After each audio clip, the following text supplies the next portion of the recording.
All right, let's stand for the pledge.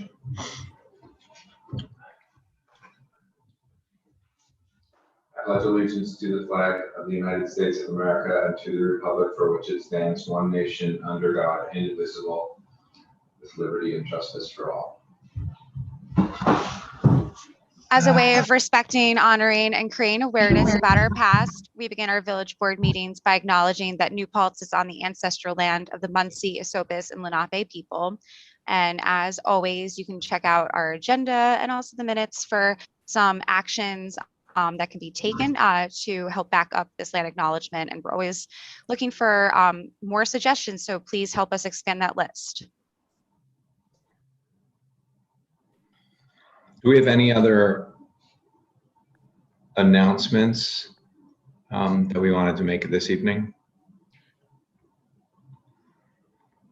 I would just like to point out that we have a great, one-stop shop post on our village website right now with regard to COVID-19 tests. There's a couple options between the SUNY New Paltz test site, ways to access at-home rapid tests. We have a form that's now linked on the website, and all of that. So go over to villageofnewpaltz.org and check that out. We also posted it all over on social media today too.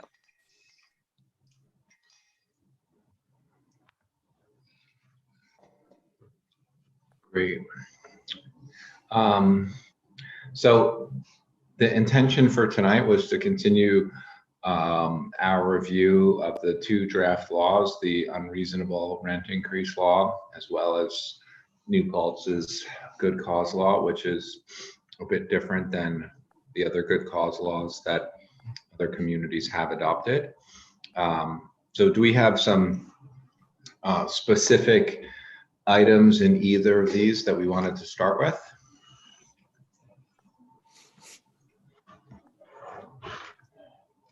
Or you know what, why don't we, because this is a meeting, does anyone from the public, the way we've done these meetings too is we're somewhat flexible in terms of making it conversational. So if someone wants to make a public comment, we could start with some public comments. It'd be awesome to stick to specific language that's being proposed and specific suggestions that one might have. But also during the conversation, as we've done in the past, we'll most likely be somewhat flexible and open to making this feel more like a dialogue with the community members who are here, as well as with the village board. So Adele has her hand up. So why don't you go ahead, and do you want to start with a specific comment, Adele, or how did you want to begin? So, well, I have two things I want to read. Lillian Spool, who can't be here, asked me to read something from her. It's not specific. It's a general statement. I have a letter from myself that I sent in to everyone. I don't know if they saw it, but those have specific suggestions, which maybe I don't have to read right now, and I could read along the way as you had suggested. But since Lillian sent this to me, I felt like I should read it. Okay. This is and I don't know if she sent it in to you guys. Have you seen anything from her? Okay. I'm not in support of good cause eviction for the following reasons. The issue for me is twofold. New York State is working on this law, and it is wise to wait upon their efforts. And two, the justification paragraph as written is disingenuous and targets landlords. My comment is not meant to offend any member of the board. I know you have all put many hours of public hearings, listened to landlords' concerns, and worked tirelessly updating the proposed law. I find the justification paragraph manipulative and somewhat dishonest, as it does not address affordable housing, which I truly support, but rather offers a short-term punitive solution to keep renters in their dwellings by scapegoating landlords and clogging up the justice system. This is not affordable housing. This proposed legislation speaks to landlord greed and insensitivity is causing our housing crisis. As I acknowledge, this may be true in some landlord-tenant relationships, Almost all landlords I know in the village of New Paltz are small landlords with good intentions. I and my husband provide quality housing and essential service to SUNY students and their parents. This justification continues to focus on evictions as the root cause of housing instability. The instability of the housing market is a result of government and community negative attitudes towards development in both town and village. This issue is political. Until our government and community residents are willing to accept affordable housing and subsidized housing development in New Paltz, the housing crisis will not be resolved. In other words, NIMBY, not in my backyard. I ask, what has the village and town governments done in the past 5 years to improve housing conditions and affordability for tenants? I do not believe this good cause eviction legislation is going to create a road to housing stability. If it was, there would be more camaraderie between the village board and the landlords, and no need to outreach to peoples outside of our community to sway this legislation into law. This alone speaks to manipulation. If we continue to focus on this proposed law as written, I believe there will be more adversarial relationships between landlord and village government, and most likely between landlord and tenant. This good cause legislation is clearly a win-win situation in favor of tenants. This alone has unintended consequences of potential abuses to landlords. To date, I have not been aware of any facts provided on evictions in New Paltz these past 5 years to substantiate evidence for your justification of good cause evictions. Thank you for hearing me, Lillian Spool, landlord. And as far as my letter goes, I'm just going to read my first paragraph that doesn't, just talk to the specific issues, which I would love to reach out when that time comes. But I do want to start by saying that I don't believe there is a need for the good cause law to be introduced in New Paltz. The state is addressing it, and if it goes into effect, there'll be no reason for New Paltz to have it. This proposed law that has been brought to New Paltz is backed by an outside pressure group with paid advocates who are lobbying for a law that is not necessary in New Paltz. It seems that the majority of the people who have spoken for the law don't live here. This is not a homegrown issue.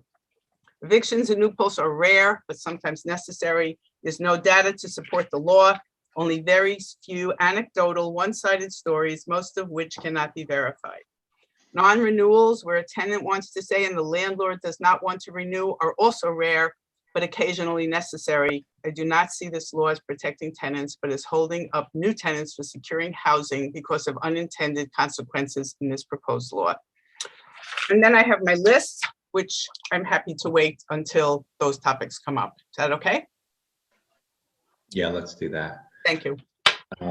Daniel, you have your hand up next. Can you hear me? I'm sorry. Yeah, I can hear you fine. Okay, thanks. Great. So I have some very specific things about the law that I'd like modified, but I also just sort of the philosophical piece. I just want to point out two things. The rental market exists as a market, and the reason that recent pressure on both house prices and rental rates, people moving up from New York City, whatever. And the reason that the market hasn't responded is that there are already, what should I call it, restrictions on the market. And so to put something like, and the restrictions are limiting, one-family housing, limiting parking spaces in order to expand the number of people in a building, limiting by lot size to expand the property.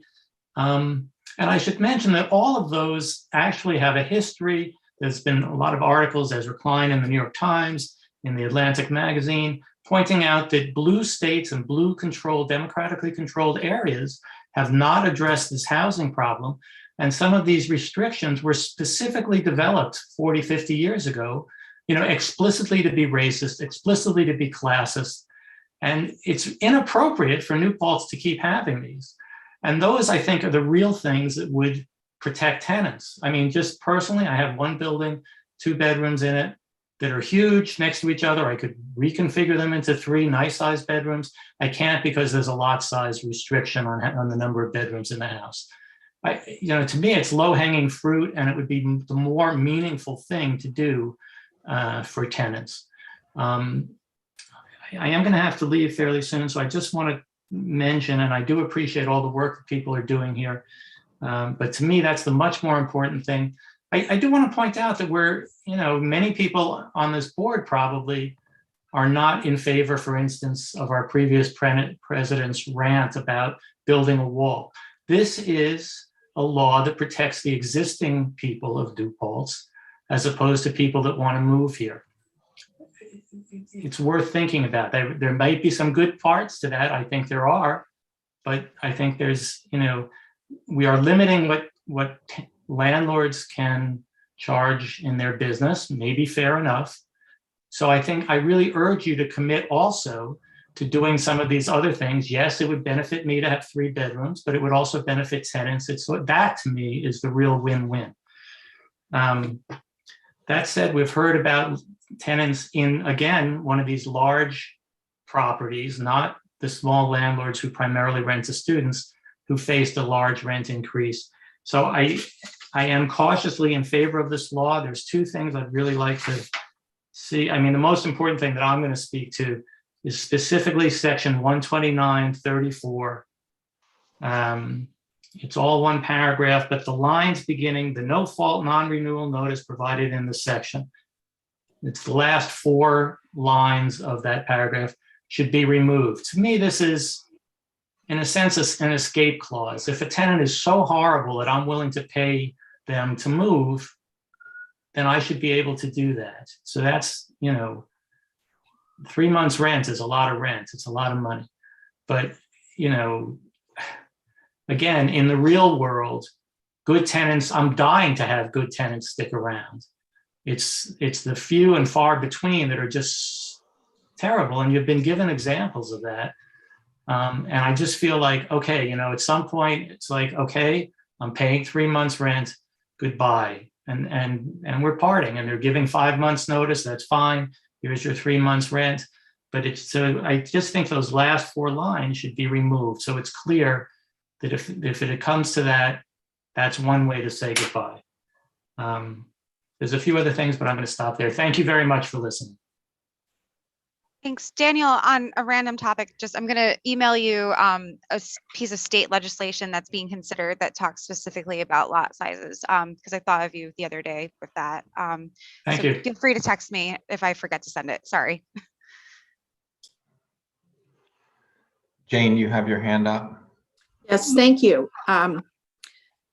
I've been to these meetings, as you all know. I'm one of the people, with unintended consequences, which is, it turns out to be a 20% rent rise over 2 years. So I know that there has been an attempt to take care of that. But this morning I wrote something, and I'm just going to go through it as quickly as I possibly can. I don't think it's super long. As a resident of New Paltz Village and a local long-term renter, I strongly disagree with the so-called good cause eviction law that has been proposed for adoption by the village. The law does not address a proven need in the community where there is no proven high rate of eviction without cause by any measure.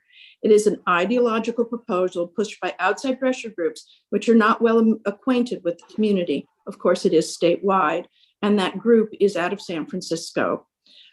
Nor does the law as presently written provide a means to settle routine landlord-tenant disputes. A rent arbitration board, which I have publicly proposed, is the most effective common sense solution. Instead, this law presents justice court as the only real source of relief. This makes the law unworkable for renters without deep pockets and therefore essentially void. The New Paltz Justice Court is not set up as such as a small claims court, although technically it should function as such. Rental disputes added to the docket threaten to overburden such a small court and create unworkable delays to resolution. I think that's an important point.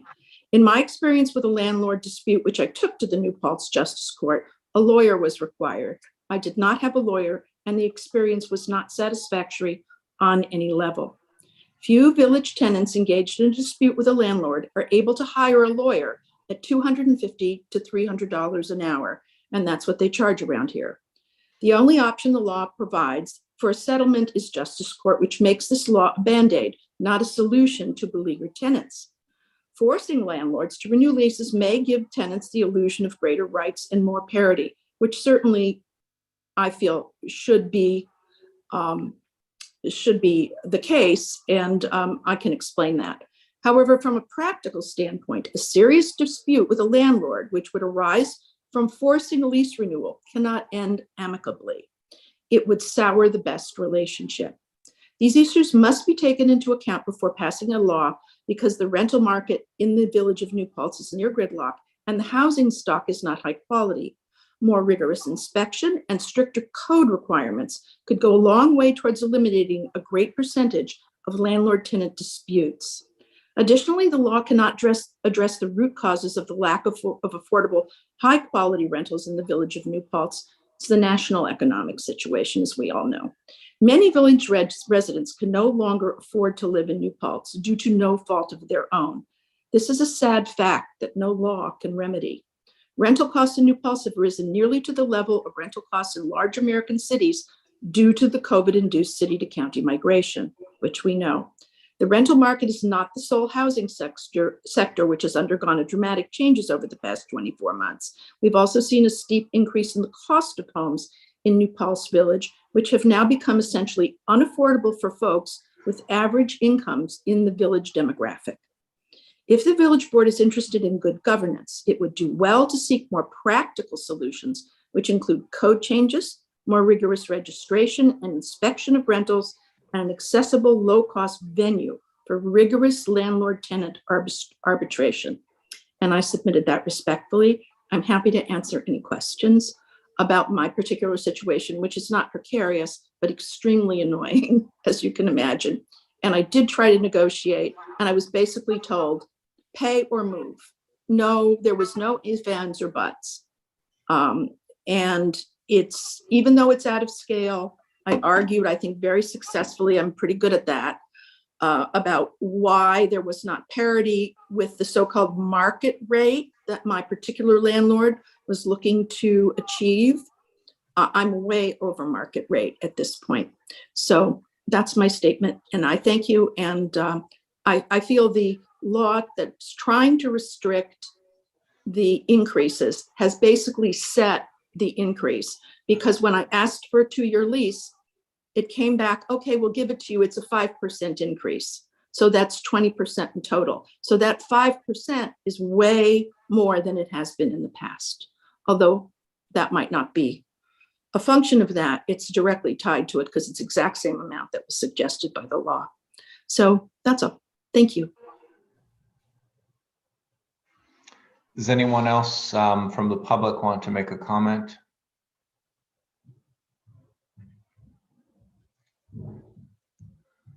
Okay. Rashida, I see your hand up. Hi, I am Rashida Tyler. I'm from Kingston, New York. I'm a community activist, and we recently passed good cause eviction. We joined Hudson, Poughkeepsie, and Newburgh, and we hope that New Paltz will be able to join us soon. And I can speak to what's happening in New Paltz in that, as a housing activist and an organizer, I've helped a number of people from New Paltz. And generally they come to Kingston because we have a homeless shelter here in Kingston, and folks are placed in motels. Typically they have to come to DSS in Kingston. So in that, I have seen a number of people and folks who are displaced from New Paltz. And some will be because of landlord tenant situations, and others because of rent and rising rents. You know, and I'll say, as a housing activist in general, that everywhere folks should not be evicted because a landlord feels that they would like to get a higher price for an apartment. I mean, there is a certain amount of stability that every neighborhood, every city needs, every town needs in order for it to survive and to thrive. You have where neighborhood turnover destabilizes the neighborhood and causes increases in crime, causes increases in poverty. Eviction is a direct leading cause of poverty. And so while some landlords may not be impacted, not all landlords are going to kick tenants out because they can, turn a higher profit. Having that stability within a community will be life-changing, and it will benefit only the community, and that children will be able to stay in their schools longer. They'll be able to, have a sense of stability. When you do not have a home and you don't know from one day to the next if you can be evicted, that's something that is very troubling and concerning, and it takes away a sense of community. So as your neighbor in Kingston, I'm hoping that you will support this law, and that you will take those steps that are necessary. And I kind of almost say, take a chance, because we know what's happening now, that, even if there are, judicial inefficiencies, the court system is not efficient anyway. So you're not going to add any extra burden to it. I think that folks will find a way to work out their problems. And I think that your community can do that as well. Thank you so much. Thanks, Rashida. Thanks. Anybody else with their hand up? Daniel, you still have your hand up, but I think you made your comment. Hi, I'm having trouble raising my hand, but I would like to make a quick comment as well, please. Is that okay? Yeah, hi Liz, go ahead. Hi, so I sent in some comments last week, but I just wanted to very quickly reiterate them.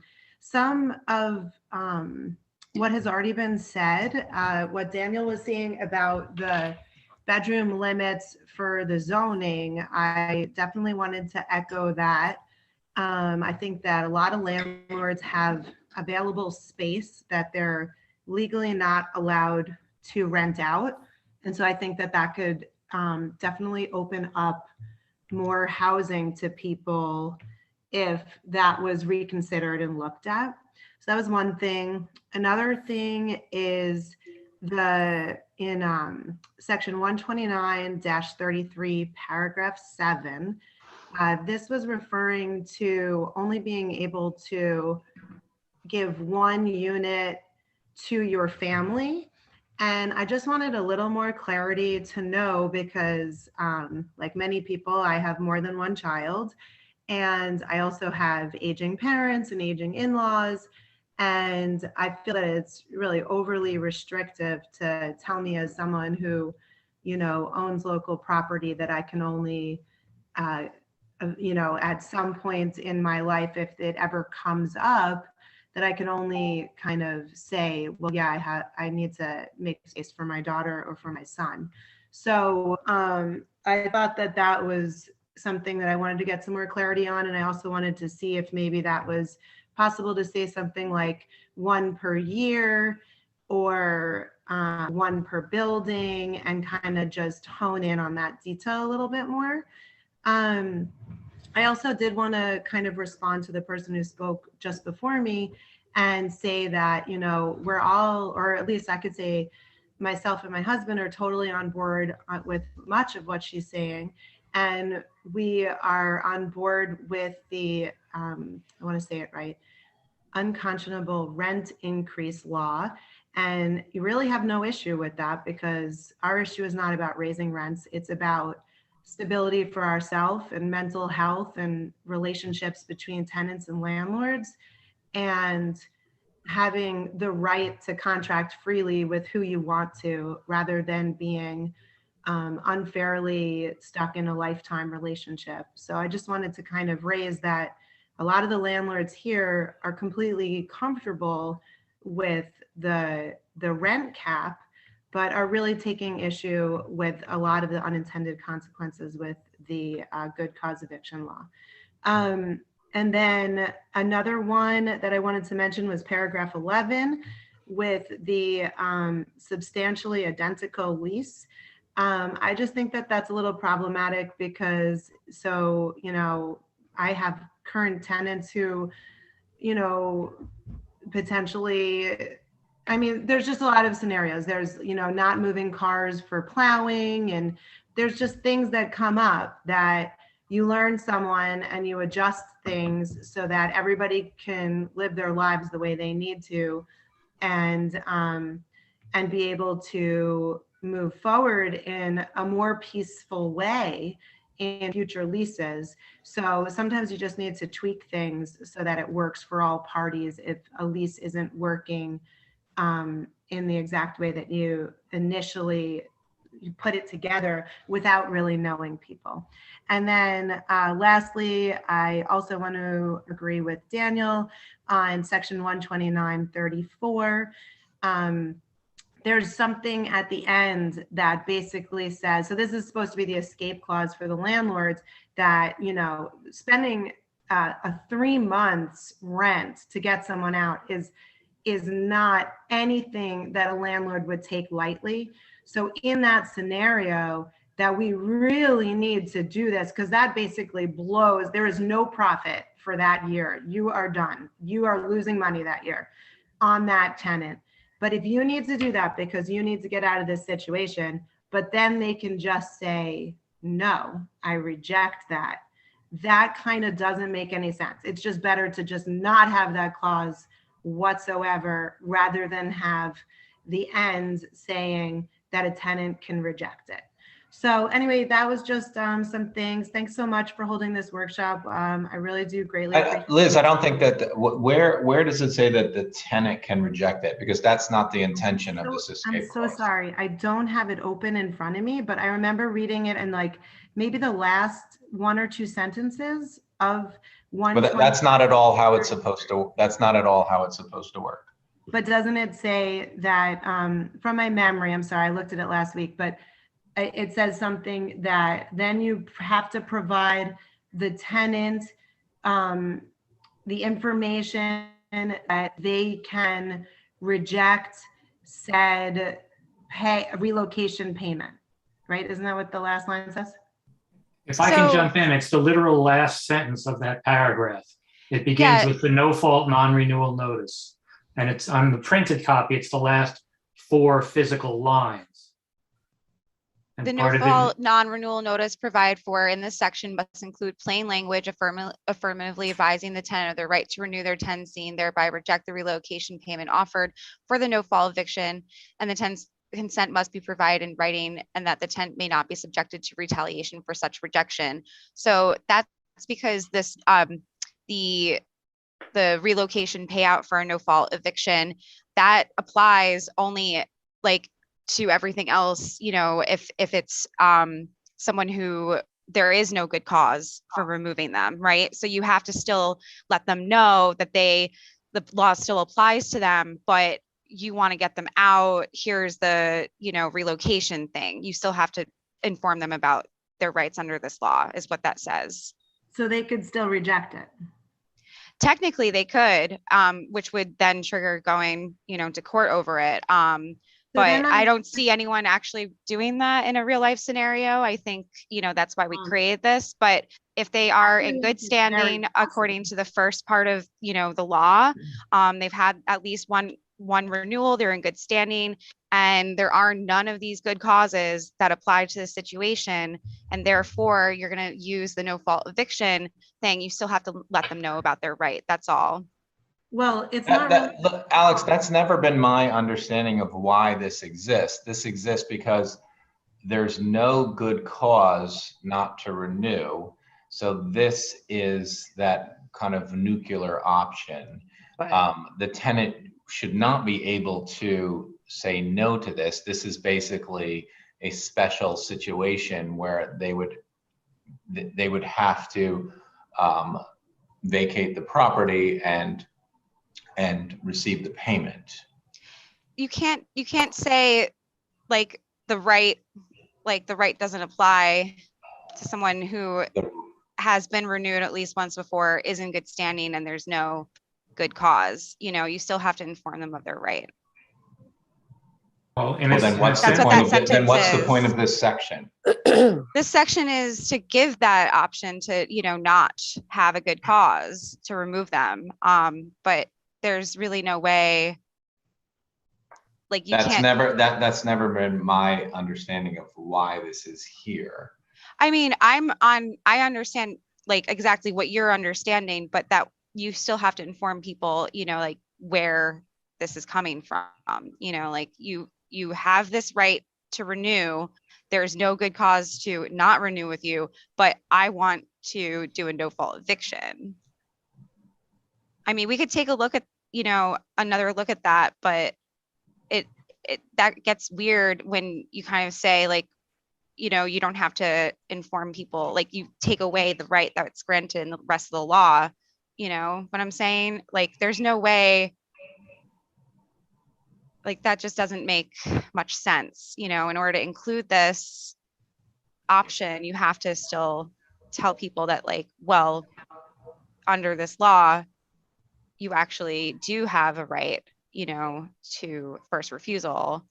However, I would like to get you removed for no good reason. And here is what the money will look like. And that should be fine. Um, think the can I problem- just, oh, sorry, go ahead. I think one of the things I've heard from so many landlords over these weeks is about having that out. And I've heard from Liz and Adele, especially on these matters when the relationship just is not healthy for anyone and there needs to part ways. So I feel that the reasoning we put this in was for that reason. But then if there is a way, then it negates the reason we put it in. So I don't know. One of the things I have in my notes is a stronger way out clause for those types of situations that are just irreparable relationships between landlord and tenant. And perhaps by finessing that, we could perhaps agree, both sides agree. I mean, I don't, something about if there's lease violations documented, I know there's wording in here already about that, but just something stronger, a different path. Yeah, those are just good causes. Yeah. So I think what I'm hearing from landlords is how do we help them understand that pathway to the out when the relationship is not working out. So I feel like there isn't a very clear pathway for those situations. And perhaps this paragraph was trying to provide that, but now I feel like it's not. Yeah, I mean, it was just I'd like meant to to- be a, you gotta, just like with lead laws, you have to inform people of their rights, and that, even when you're going to, do a different option. That's all I saw. I do know that, just side note, Rosario did want to make a comment at some point. I just don't want to forget that. She's having Oh, sure. hard time. Let's. Can I just remind everybody, folks, that if you can, to please turn your camera on when you're speaking so folks can see who's speaking. And when you're done speaking, to please turn your camera off and mute yourselves. Thanks. Yeah, and I just interjected because I thought this was more of a fluid conversation and I wanted to talk about what Liz was just. Let's finish. If Rosario wanted to make a comment, let's at least wrap up the initial comments and then we can have it be more of a dialogue. So Rosario, you did have your hand up. Do you want to make your comment now? If you could stick to anything specific related to the law, that would be very appreciated. Your mic's not on. Sorry. So good night, everybody. So I'm here because I'm resident in New Paltz, and I have been in previous meetings, in these discussions about these two pieces of legislation, and honestly, it has been a little frustrating because the board never reached an agreement or never talk about the next step. But anyways, I decided to come because I'm worried about not only my family and my children, but I live in a complex apartment where most of the tenants, we are really worried because right now, because this law has not voted in favor or against, our rents have increased unreasonable. Right now, we are paying almost $2,000 a month. I'm paying $1,975 a month. And these increases happened during the pandemic. And then the last meeting, some people were saying, oh, you can talk with your landlords, they are reasonable people. And my question is how you can talk with a landlord or with the management, because for example, in my case, I don't know the landlords, but I know their sister. When you try to get an explanation why the rent increased so much, so what you receive is, well, there is a waiting list, I'm sorry. So that is a threat. So how you can establish a dialogue with a person or with a company that is threatening you? And why they are doing that? Because they have power. We tenants, we don't. For that reason, we need those laws to be approved. And in any case, the people who live here in the same complex where I live, we feel this law is, I want this law to be approved, but for us, it's arriving too late because right now the increases are going to be on 2000. Okay, so next year we are going to pay $100 more each month. And the next year is going to be more and more. So we are going to end up in the same situation and we are not going to have stability. So that happened, when people maybe the representatives, I don't know, when they listen on only the landlords. I know that this is a town when the landlords are very strong. And I'm not talking about the small landlords. I'm talking about the big companies. They are taking advantage of us, that are putting us in a lot of stress. And we tenants, honestly, we feel that our representatives, the council or the authorities of New Paltz have abandoned us. So, for example, I knew about these meetings, well, thanks to one of the members, but in previous meetings, I didn't know because you make the announcements. I knew just for mere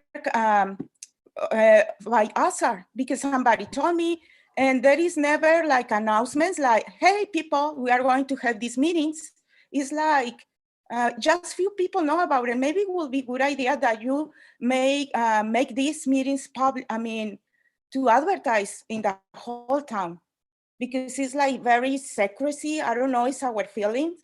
So it is everything that I have to say, that it is impossible to talk with landlords when they are threatening you. Okay. Second, another argument was the market. Yeah, I understand the market. I understand economics. I have a PhD and a double PhD in politics and literature, but the market is not in charge of the human rights. It's not in charge of people. It's just in charge of economic interests. And we need the political side of this situation. And the political side should come from the authorities to be responsible, to take responsibility for your people is what we want. Thank you. Thank you for listening. Okay, anyone else interested in making a public comment now? Matt Elkin, do you have your hand up?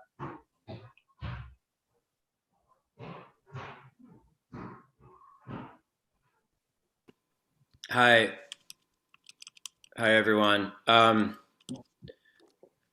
Thanks again for holding this discussion, workshop, comment. So Tim, I appreciate that you want to hear specifics about the good cause law, especially after all this time that you've put into it, you all put into it. And at this point, we've actually put quite a few hours into it as well.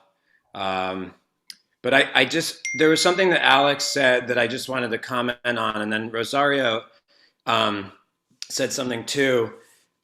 There's a lot in the law that kind of leads landlords and tenants down the path of going to court if necessary. There's a lot of parts that kind of end in that pathway. And this is kind of a question that I wanted to put out there, especially as you're considering this, reconsidering this, and making changes, or moving forward with it or not. I do wonder if Judge Bacon and Judge Wires have been kind of looped in. That would be illegal. That would be illegal. Okay. So I just think it's interesting. It's important to consider that small landlords like myself and my wife and business partner, Liz, who's been doing great with speaking up for us,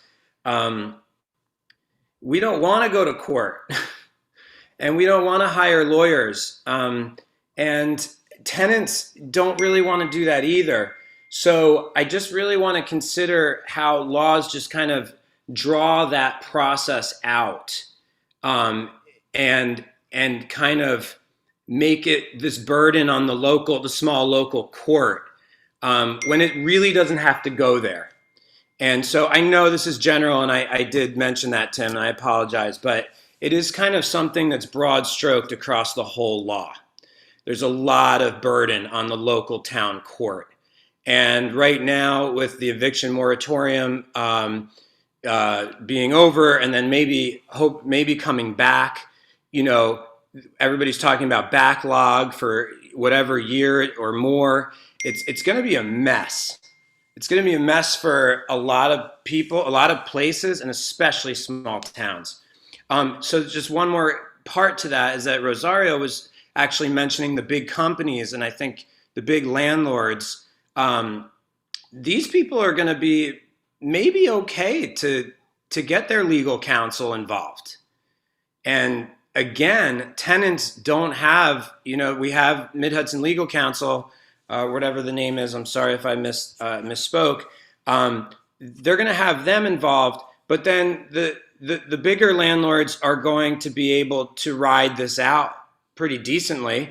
And then there's us, the Adele Rugers, the Daniel Scherers, and Liz and myself, and the others that have been speaking up, that we can't survive on legal fees, all because the law leads us down that path. So anyway, it is general. I apologize for that, but I also am very grateful that you guys have been able to give us these opportunities, even though it's really getting exhausting for all of us, including you. We appreciate the opportunity. Okay, both Daniel and Adele, you guys have already commented, so I'd rather at this point, discuss specific paragraphs that the board is interested in speaking about, and then if folks from the public want to chime in, let's include them as we go. So do we want to continue to talk about section 2934 since we began? I think I heard Michelle wanting to talk a bit more about that. Not to speak for you, but just want to make sure we bookmark that. I did want to point out just one thing to kind of ground this discussion of that, though, is like keeping in mind that, we did add in the part how this only applies to folks who've been renewed at least once, and the census shows like only 67% of total Village of New Paltz residents total. This includes homeowners, and tenants, live in the same residence they did the year prior.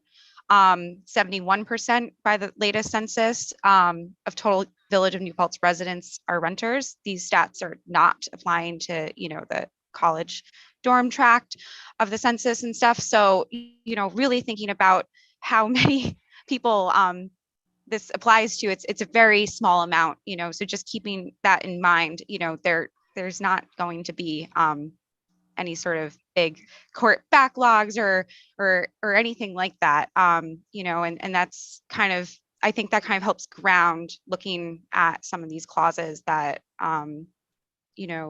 might need more clarification if we didn't have that other bit that we had added in per the whole board's request. Right, and I wouldn't mind commenting on, so the reason that we added that in and we came up with that concept by referring to a good cause law from California. That's where we saw another community use this concept of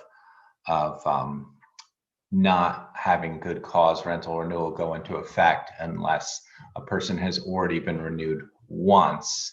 And there's really two reasons I think that we considered it for this draft. Is one, and this was discussed in the California laws, like, you know, sometimes there just is not a fit and you want to provide some flexibility. So it does, you know, give the landlord some ability to review who they engaged in a contract with. And then additionally, we thought, because we had a number of comments as we've been considering this draft that felt very challenging, because, you know, we have a great number of college rental properties in this community where the transient nature of the college population is very different from renters who, you know, are not attending college. So we felt it was really two reasons why we got comfortable with the idea of including that concept in our draft. That's different than the other versions of good cause that other area communities have considered.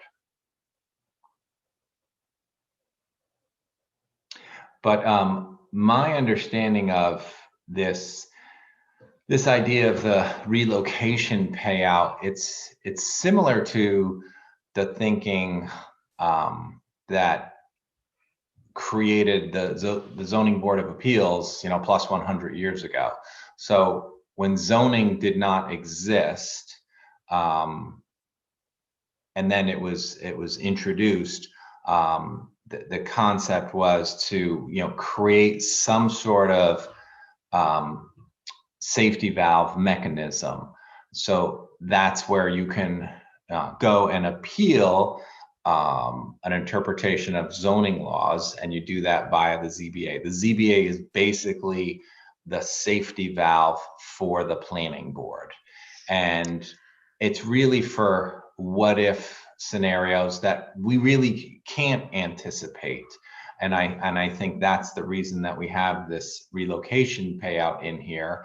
Is I think we tried to dot lots of I's in this law. We tried to identify a bunch of different good causes, but we realized that we can't anticipate everything. And there may be a situation where you want to provide some flexibility for a landlord not to renew. And then we appreciate that, you know, there is a financial penalty attached to it, but sometimes that might be worth it for a landlord to hit refresh on a relationship or on that property. That's why, you know, my understanding of why we included this is that it's basically similar to a non-renewal. It's like you are not being renewed, however, you are receiving this relocation payout, and it's the landlord decides if they are offering this. It's not something that a tenant could ask for or exercise. So I feel like if it's not something that, or if it's something that that there's a mechanism for the tenant to object to the relocation payout, then I feel like it loses its effectiveness or teeth. Why don't we hear from board members about their thoughts on how this is supposed to work or might work? So Tim, I think one of the objections I heard, the amount of time, 3 months rent. I think that was brought up, and maybe there's something we can talk about in terms of small rental, rather landlords with a small amount of property, 4 units or more. It's 3 months, 4 units or less, it's 1 month for relocation. I think it's scaling it to the situation. At least that's what I heard in one of the comments. I'm in agreement with you, Tim, in that it loses its teeth if a tenant can therefore refuse. Because we did, in my understanding, design this to create that out that is sometimes warranted. So that requirement to tell someone about their rights was literally lifted from where we recycled this part, like as Tim had mentioned. You know, it's not anything new. It's been in there since we added this whole section in. And like I'm hearing everyone, but I am worried about even starting to tread into this area where it's like we would even have, like I would be opposed to having this buyout in there at all. If we're just saying if a landlord wants to like utilize this buyout option, the tenant has no rights, because that's what that's saying. If we remove that clause, that's what that's saying. So I don't want this buyout option in there if the buyout option, if triggered by the landlord, means that tenant has none of the rights set forth by this law, regardless of their standing and how this law applies to them. And it's no longer a safety valve. That, like, what is the purpose of this section if a tenant could object to it? I mean, the idea is like it's kind of like an almost like manufactured good cause. The safety valve is that you would have good cause. Right. The safety valve is that like there's really no one who is going to stick around, like if they have the ability to move out of what is clearly a soured relationship, you know, and that's what the buyout option is. You know, like you can't just say if a landlord must remove, you know, the tenant, but there are no good causes, they are in good standing, you know, they have been renewed before, there's literally nothing wrong, it's just a creepiness or something, you know, and they want to do the buyout. You can't just say that tenant does not have rights, like, and that's what removing that clause, you know, from the buyout section would do. I'd rather just remove the whole buyout option. The idea is, you know, and the idea behind like, you know, making enough months rent to actually be reasonable in terms of, you know, what you need in terms of relocating ASAP, you know, you need your security. Sorry.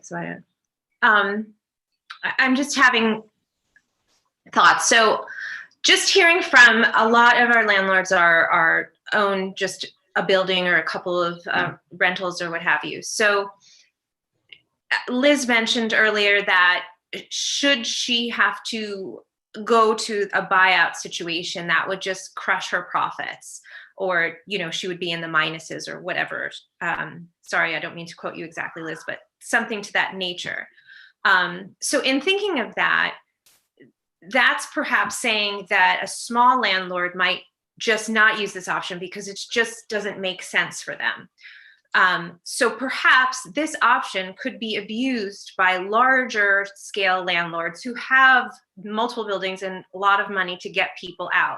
So does this in turn make this clause very problematic?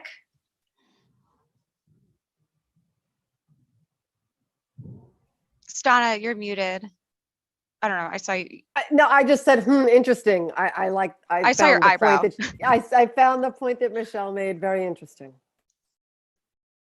It's another way of thinking of it and looking at it, and I appreciated it. I know, that's a good question. Like, I like this idea, you know, of it because it does address a lot of the what ifs, you know, as did adding the clause limiting the rights granted by this to people who've only been renewed once, which, you know, is maybe 11% of the tenants. I'm not sure, it's a very slim fraction according to the census. But we want to help whoever we can, so we're in it. But like, I just think that's where we run into some real ethical issues if we remove that sentence about them. You know, you don't get your rights granted in this if a landlord wants to use the buyout option. That just, I that don't scares understand me. what do you mean rights? I mean, like I feel like the whole concept of the safety valve goes out the window if you can reject this. So, but how can you pass a law that gives tenants who have been renewed at least once before, are in good standing, have, Because there's no other good causes? Because it's a what if scenario where you can't anticipate why.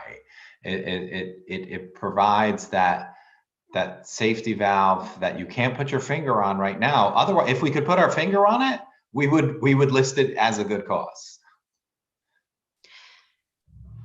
Right, but I think a lot of those what ifs, they kind of were more personality things, not like real human, right? You know, not, I don't know. You can't, I don't think you can just put money on like a human right. Like, it just seems weird. But that's why we made There's it a reason why this that's why clause we made stands it up the way it does in California. but that's why and we made it New Jersey. That's why we made it a material amount of money and not just 1 month like they have in California. We made it more than that. We made it significantly more. And you know, that's by design. Because if you're I mean, going we to could be, go ahead and remove I mean, that the sentence point- if the we're point going to of- pass it tonight, you know?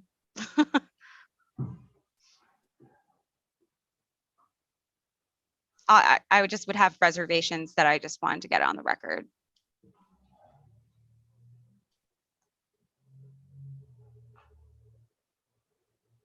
Okay, so then why don't we talk about something else unless anyone else from the board wants to continue to talk about?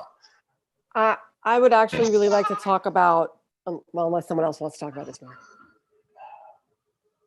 Well, so can we pull up the you know, the language that's used in California, for instance, that this was inspired by? I think it was the Berkeley law, just to help anybody with. No, the Berkeley law was the 1 year. This is in both California State and City of San Francisco. Gotcha. All right, so when we're finished with this, I wanted to talk about something else. Yeah. Doop-a-doo. Which section of it?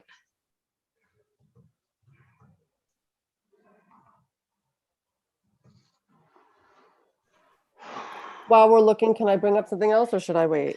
Yeah, I found this section, but it's long and it's on a different screen.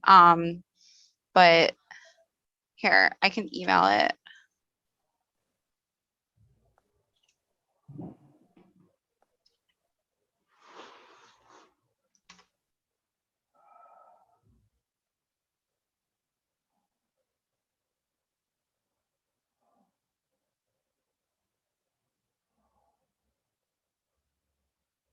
All right, while people are looking at that, I feel like something that some of the landlords brought up that I want to look at is section 129.33, paragraph 7, as far as the landlord's needs the property for personal use.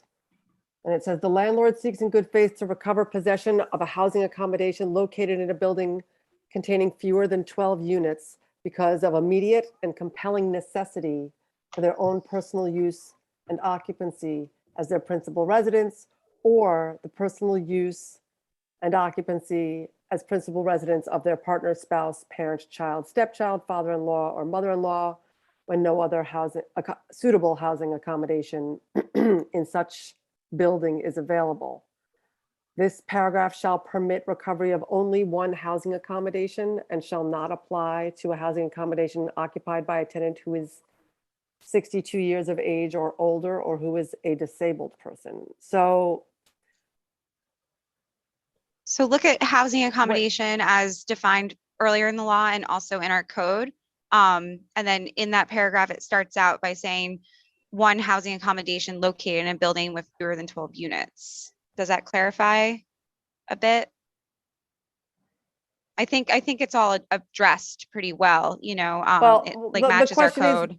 Well, yes, but the question is if, I think at least one person said possibly having it be, you know, 1 unit per year. And what if they have more than one family member who needs a unit? I don't. Well, then they need 2 units, and then 2 units have to be available. I think that would be fine. Right, If but you it had, doesn't, if it you had says that, 10, if you had seven children and 7 units were up for renewal, you could move 7 children into each of the available units. I don't think that there's anything that says that it's 1 unit per year. it says this paragraph shall permit recovery of only one housing accommodation.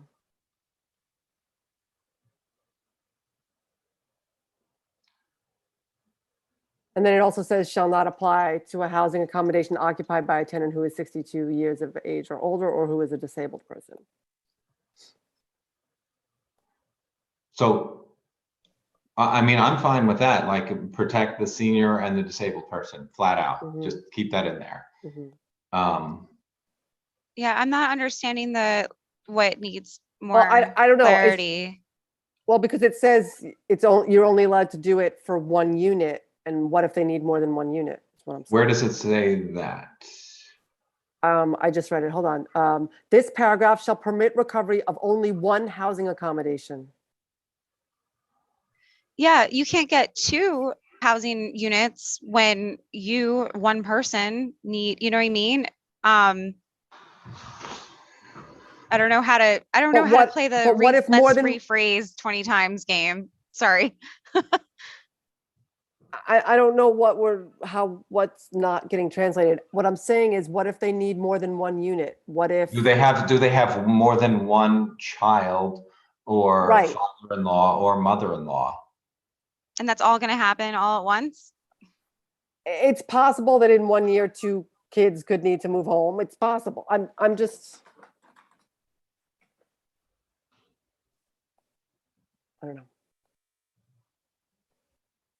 If no one else thinks it's an issue, I can let go of it. But. Yeah, I don't interpret this. I mean, we could wordsmith it differently, but the way I see it is if the landlord has a father-in-law and a mother-in-law who each need a unit, and there's 2 units where the lease is coming up for renewal, the landlord could say, well, I'm moving my father-in-law into 1 unit and my mother-in-law into the other unit. Oh, I see what you're saying, because it only applies to each unit separately. But then why does it say it only? Because it One only applies to housing one housing accommodation, you know, per scenario. Right. Like you can't, Okay. I think I say understand like, what you're saying. Okay. like, I think oh, so it's not an issue. my really. grandma I see. needs, yeah, exactly. I see what you're saying, because it's 1 per lease. Like my grandma needs, you know, to be housed. I'm a landlord. Right, Like, because please each house lease is grandma, but you 1. can't get rid of all 3 Right. units. Yeah, grandma can't occupy 3 units. Like she gets 1 unit. Love you, grandma. This was just something that I heard more than one landlord speak to, and so I. And maybe Thank you. Maybe we can tighten that language up, but my interpretation is like, if you have 2 family members who need units and there are leases up for renewal, that is a good cause for those 2 Right. units. I personally feel like we don't need to tighten it up. Like because I just don't know how we would, and again, in a way that doesn't get weird with the rest of the code.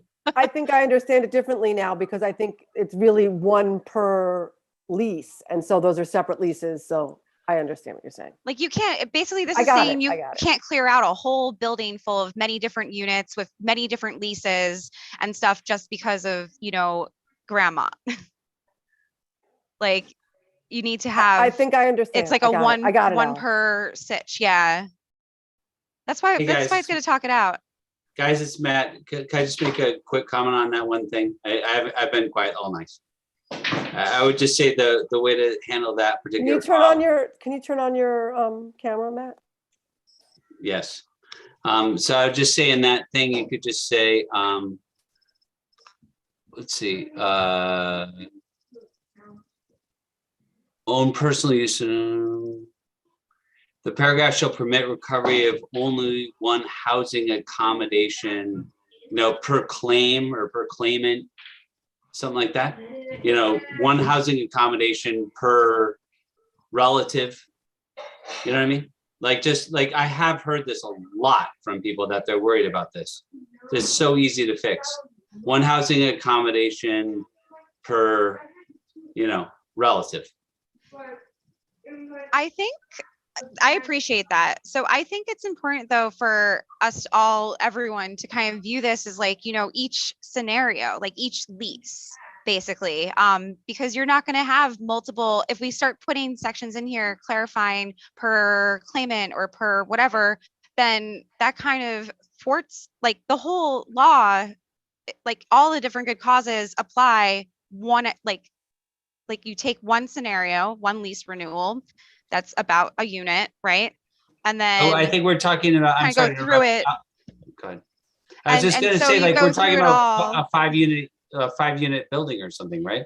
So if Right, you but have you're five not apartments- you're not going to be dealing with 5 units at once in one scenario of a lease renewal and looking at good cause, right? You're not because you have 5 different leases, 5 different tenant scenarios with those 5 different units. So each one has to be its own scenario. And I think your clarification would be great if this one good cause were kind of in a vacuum and looked at over a whole landlord scenario. But we're looking at there's one unit or one tenant, their lease is coming up for renewal this coming year, and you as a landlord have to figure out what to do if your mother-in-law or something.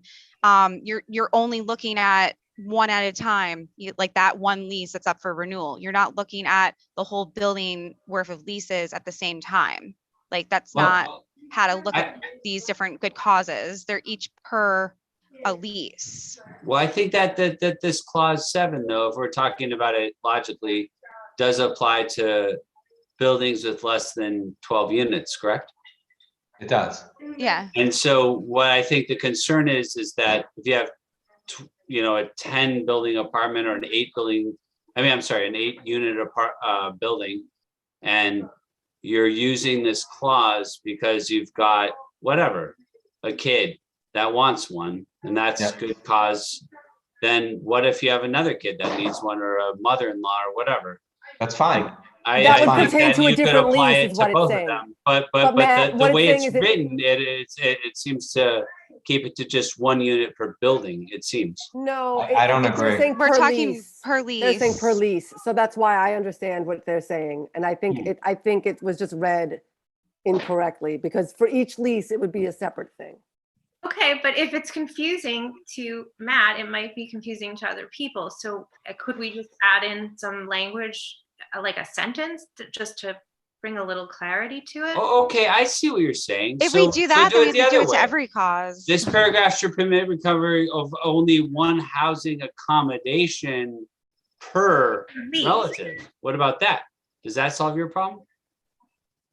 I don't think so, because we want to be looking at this. These are the good causes for one. You're considering one lease and its renewal, and that only has to do with 1 unit, this is it. I think it has to kind of be worded this way, because you can't use one person's lease, renewal or non-renewal, as good cause to displace another person, another unit. So how about it only applies to the housing accommodation to be occupied by the relative? What about that? And that's what it says in the first sentence of this paragraph. It says to recover possession of a housing accommodation located in a building. It's not talking about, changing how lease renewals are handled in this building. I actually think it's worded perfectly. All right. So I do I too. guess I'm just reacting to the concerns that I've heard I guess since I appreciate the concerns, but I think if you read the paragraph, it's pretty clear. That's fine, and we have this on record here too, so that's great. Since I've butted in, can I say a couple? Yeah, you got the mic, so keep going, Matt. Thank you, Tim. I love it. So back to the thing that you and Alex have been talking about. You know, some of the landlords feel that this whole buyout thing isn't for the best. Some of us, me included, thinks it's a nice thing. But I actually agree, Tim.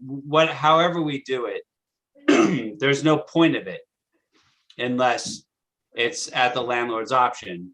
If it's not at the landlord's option, then it should probably be removed altogether, because if really what I was hearing from Alex, if the purpose of it is to just say, well, a landlord can buy out a tenant on the side if it's difficult, well, they can do that anyway, and they do that anyway, right? So if it's going to be a private matter between the landlord and the tenant, then let them do that. If we're going to put it in the law, is like, a lot of people don't like this whole 3-month, 5-month payout thing. If we're going to put that in there, me and Daniel and others do like that. But if we're going to have it in there, it's got to be at the landlord's option. Otherwise, it's completely and totally pointless and has no purpose whatsoever. The whole idea is to say, in a dramatic scenario where there aren't good cause, but there's a bad feeling from the landlord, the tenant gets compensated to be bought out, and that's codified in the law. And then the last thing I have to say is more kind of what everyone's talking about here. I just want to say, I'm a broker, right? I'm a commercial real estate broker in here at top. I'm going to tell you from my private conversations that a lot of the rent increases that have been brought forth have been in response to this. There's a lot of fear about this. And I also will tell you, I'm shopping some big packages, under the radar, 150 bedrooms, under the radar, looking for regional buyers to come in here and take these people out because they're nervous about what you guys are doing. And I feel very comfortable with you guys. I feel like we've had a nice dialogue, and I definitely appreciate the changes that you've been making. And I think that we're all trying to work together, the small landlords and you all, we're the big landlords on these calls, right? So I don't know. I'm just saying that there's already been a lot set in motion, and I worry about, as I've said over and over and over, the unintended consequences, while I don't question your motives. So, Matt, I've actually spoken with big landlords in New Paltz who have told me that they are raising rents, nothing to do with the proposed good cause law, that they are raising rents because they feel that their rents were below market. And they feel that they've systematically tried to raise rents to get them up to closer to market. And they feel— yeah, but why do you think they're in such a hurry to get them up to market? Because they have sworn to me up and down it has nothing to do with this proposed good cause law, and that it has to do with the fact that they have not raised rents for years. But why haven't they raised rents for years? Well, the one landlord told me that they were busy with other stuff, and now they're just paying closer attention to their businesses. That was the explanation that I got. I think that's probably, I actually think we both probably got honest feedback. And I just wonder if the threat of rent increases has been imposed, that if people who were just kind of letting it ride maybe decided to get it up to market as a defensive measure to protect their business model. Yeah, well, I would be much more nervous about what New York State might do, as opposed to us carefully and thoughtfully coming up with a law that makes sense for New Paltz. I'm hoping that if New York State does pursue good cause, that they would, provide some sort of home rule mechanism, because the drafts I've seen for the state, I don't think are clear or applicable in our community. I think what we've worked on for months is much better than what has been considered broadly. And Tim, I'll sign off here, but I would agree 100%. And I appreciate your efforts. And I think you've done, like, I really do appreciate your efforts on that. And I appreciate the back and forth and the listening. And I agree with that. So thank you. Thanks, Matt. Matthew T, is that Teglash? Have you not said anything yet? I see your hand up. Sorry. There's a lot of Matts on this call. We didn't mean to skip you. Yeah, no problem. Matt Hey. Teglash. Hi, Matt Teglash, Village of New Paltz resident. I guess I'll just start by saying I support good cause. I support both of these bills. 2 points that I wanted to just, I guess, put my 2 cents on. The first off is that the one line in question about the 3 months being essentially a good cause. My view on it is essentially forcing, I agree with Alex, it's essentially forcing the tenant to sell the rights if they don't have the ability to say no. But then I also agree if it's not, if they don't have to accept it, there isn't really a point to it. So that's just my perspective on that. And then on the family question, I think I agree. I think it's kind of clear, but I also kind of wanted to stress that in the line, it's also, there needs to be some sort of process showing that that relative or family member couldn't find accommodations elsewhere. I don't think it would be fair to just say my sister-in-law or my parent, my child mentioned they want to find housing in the area. I have apartments available.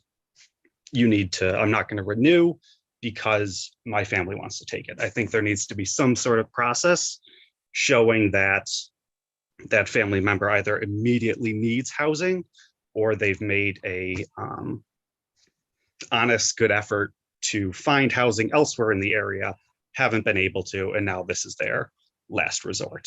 I don't know if that's addressed elsewhere in the law. I don't think it is, but I think that just does need to be emphasized, that it's not just you can move in because you want to, it's you have to. That's the only option. And that's all I had to say right now. Thank you. Thanks, Matt. You don't think the line seeks in good faith has that covered? It should be. I think so. I think that does have it covered. I don't think it needs to be changed, but I just wanted to kind of emphasize that point. I'm like, I hope, you know, good faith has that covered. Thank you so much. I wanted to just backtrack on the confusion. I'm just a little surprised because I feel like one of the most important things that we've all been preaching is how important it is for this language to be completely understandable. And we're hearing from more than one person how that paragraph is not that clear. I came up with something that does not mean you have to change anything else anywhere else. It's quite simple. In the paragraph about landlord needs property for personal use, if we changed, it currently says this paragraph shall permit recovery of only one housing accommodation and shall not apply to a housing accommodation. Instead of that, what if it says this paragraph shall permit recovery of only one housing accommodation per family member in need and shall not apply to a housing accommodation occupied by a tenant, blah, blah, blah. I'm fine with that addition. Put it on suggesting and include that. I'm fine if that makes it more clear. Thanks. I second that. Thanks, Michelle. Yeah, thank you, Michelle.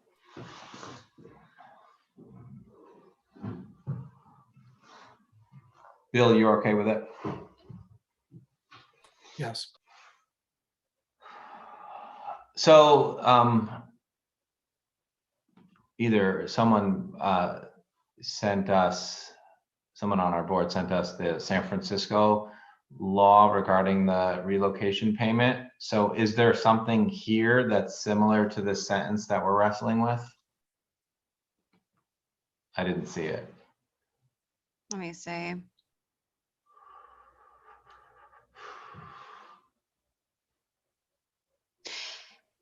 It's really hard to compare because all the California laws, including San Francisco, there's a rent board process. And so there's this whole other section where, you file with the rent board, and that gets approved and so on. There is like a line that makes it clear that like no other rights, are infringed on. Let's see if there's something about acceptance. Yeah, I mean, this makes it clear that payment or acceptance of relocation expenses shall not operate as a waiver of any right tenant may have otherwise under the law.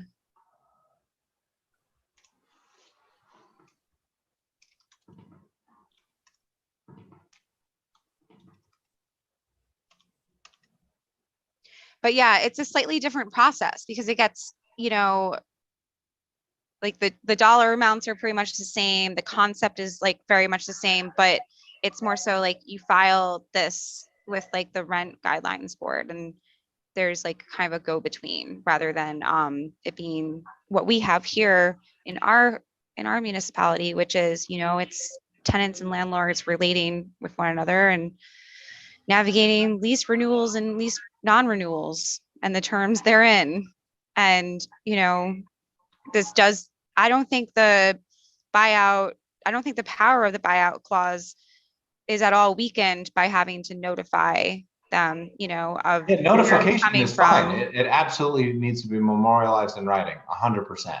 And I think so. But a tenant can't reject it, or else it doesn't make any sense. I mean, the thing is like the landlord will only offer this begrudgingly. They're not going to want to offer this. It's going to be their like worst case scenario.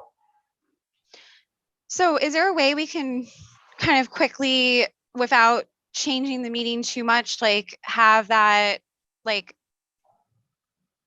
the advising the tenant of their right to renew their tenancy, and just cross out the and thereby reject the relocation payment? Yeah, I think that's what should be done. I think just that one little sentence. Let me go into suggesting. Yeah. Can you guys read that and let me know if that works? Because I think this protects landlords and tenants, but I think especially landlords in being required to like inform of like your rights, this is what's going on, here's the plan. Like you need that. Like otherwise, I don't know, I just could see so many like hairy potential scenarios. We're talking about a lot of money. And we're talking about a scenario where the relationship probably wasn't great and you can't put your finger on what's wrong, right? Like all those weird what ifs. And I really think we need to require like that bit in writing. I also eliminated the end of that sentence too. Oh yeah. Yeah, and like I think like the consent needs to be in writing. Like, yes, I'm agreeing to this relocation buyout. You guys get what I'm saying, right? Like you need to have that correspondence, or I just feel it might suck for all parties. Stink for all parties. Excuse me.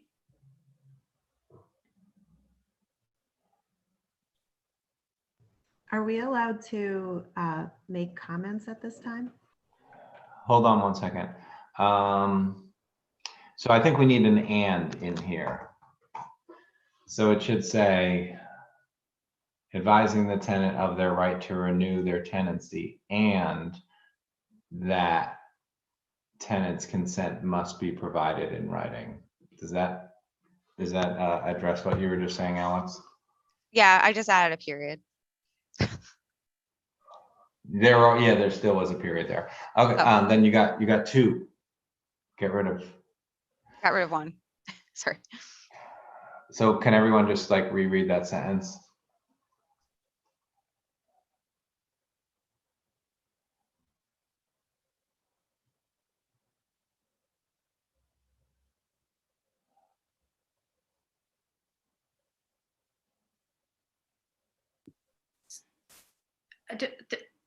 Does this, is it just me, or does this feel like it didn't really change the concern that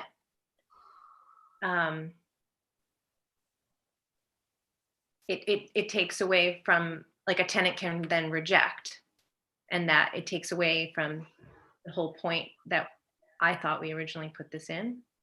No, that's crossed out. Okay. So Like my whole thing They're just was like consenting, they're consenting to receiving the relocation payments. yeah. what if There they could- consent? What if that doesn't happen? What if what doesn't happen? If they don't consent, the tenant. Then they don't get the payment. They don't get the payment. The landlord has to, like, they don't get the payment. They wind up in a weird holdover scenario where the landlord needs to evict Take them to them through court, the yeah. traditional eviction procedure, just like today, you know, just like if, you know, Marty gives me, like, you know, a lease renewal that I want to not consent to, like he's gonna have, like, and I don't remove myself, he's gonna have to remove me. It's no Right, different right. than now. But then he doesn't have cause. So I'm sorry, I'm just confused. I'm just seeking clarity on how this. Am I the only one who's confused? So that's why the consent, like the being informed of, and then the requirement to consent, you know, I think at that point, in writing is important, because basically, you have that to show yeah, the they just judge. created a cause.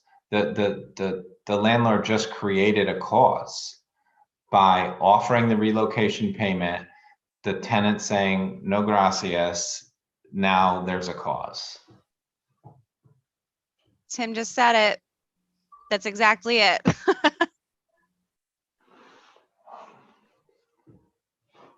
So.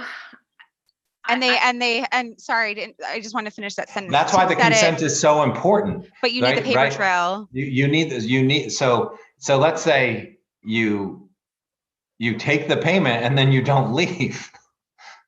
Like, you need a paper trail that's saying, like, you're taking this payment for a reason. Right. Because you're leaving.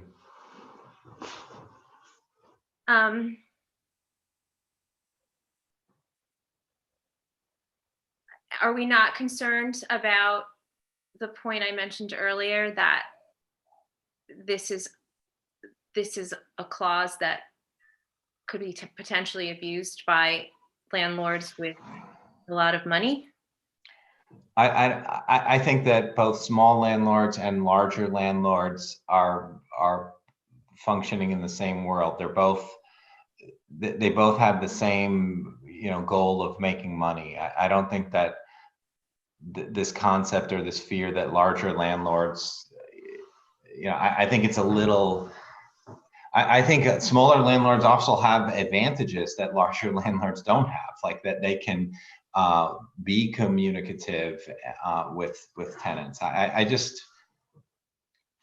think this, you know, this narrative that's being pushed that, you know, small landlords versus large landlords, and we're providing an upper hand to the large landlords. I don't see it. Are the landlord, are we allowed to talk? I thought we were having a dialogue then. I was just wondering if we're gonna have. Let's just finish with this, and then I think both Liz and Adele wanted to say something. So does the board have anything else about this relocation payout?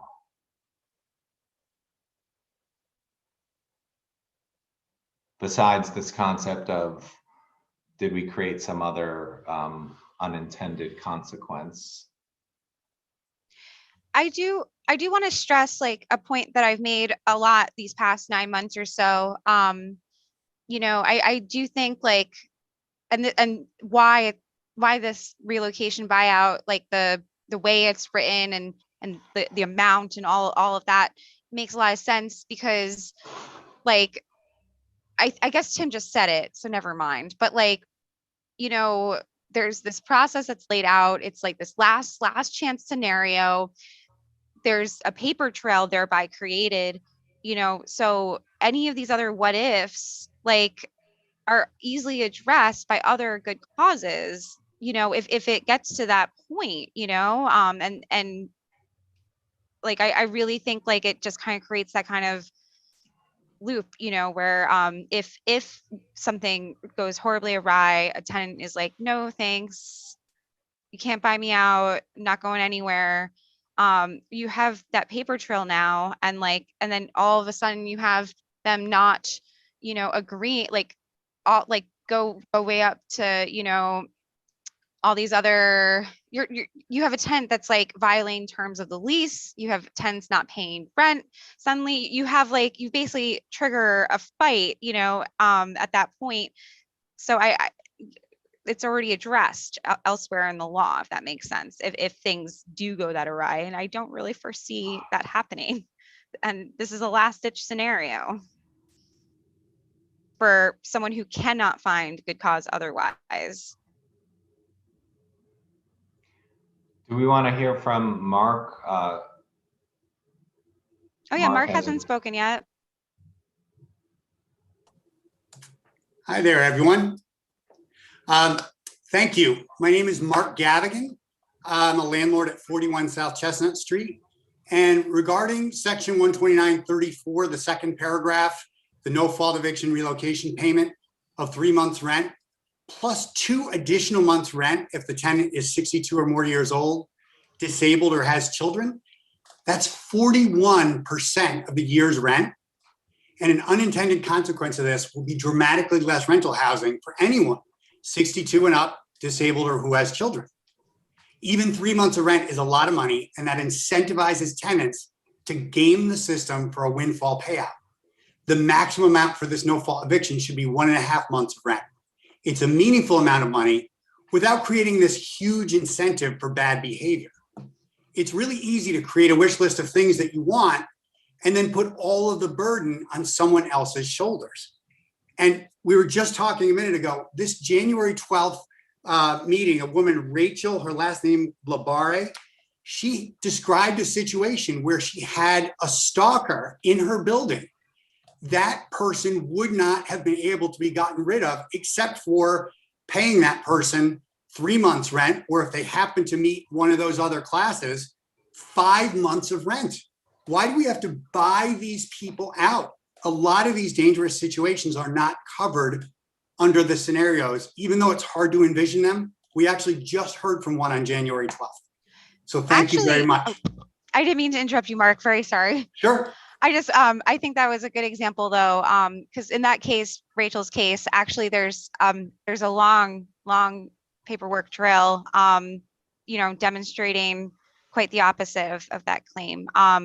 Her main point was that she felt uncomfortable being the one to make those complaints until she was out, and to even speak up on this law until she left town, which sucks because she grew up here and was a really avid volunteer. We lost an avid volunteer because she didn't feel like she could speak up to the board about good cause because her landlord has been present in opposition this whole time, and she didn't feel she could speak to her landlord about that issue. She did speak to the police though about it.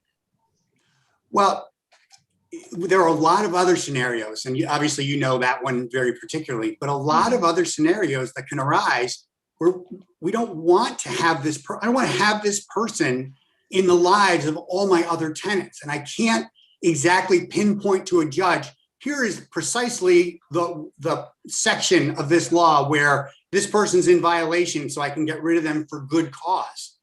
So but Mark, there still can be room for a lot of bad behavior and bad people that don't fit the definition of good cause eviction. Why does that cost me 25 or 41% of an entire year's income?